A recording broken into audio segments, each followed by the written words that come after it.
Greetings, sports fans. I'm Whitney Bristol with Franchise Sports.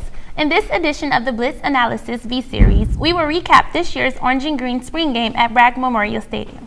Highlighting an impressive spring football season for the Rattlers contributors such as Brandon Hepburn, Linworth Lennon, and John Ojo from last year have stepped into leadership roles after a record-breaking off-season conditioning period.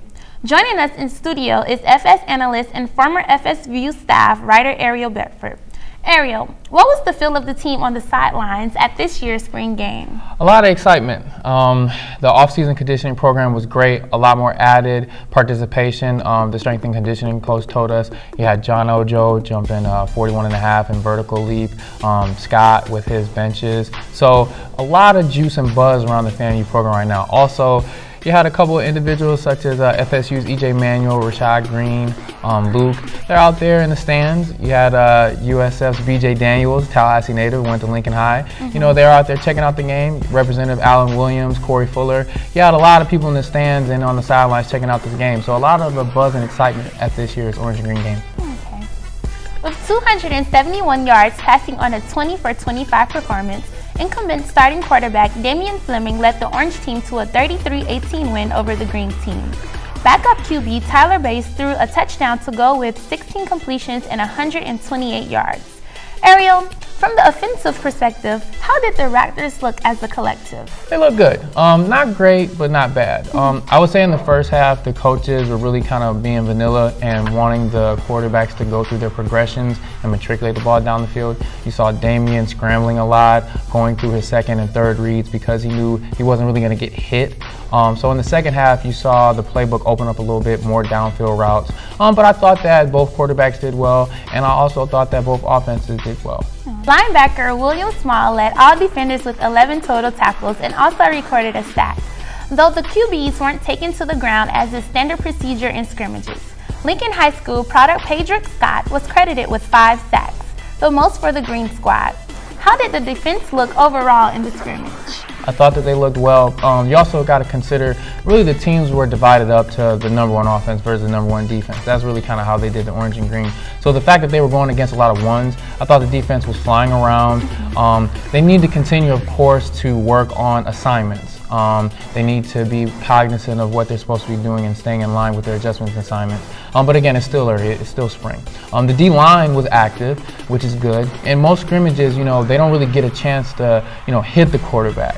So the fact that those guys were still putting pressure on whoever was in there, you like to see that. Also, DB Terry Johnson. Keep an eye on this guy.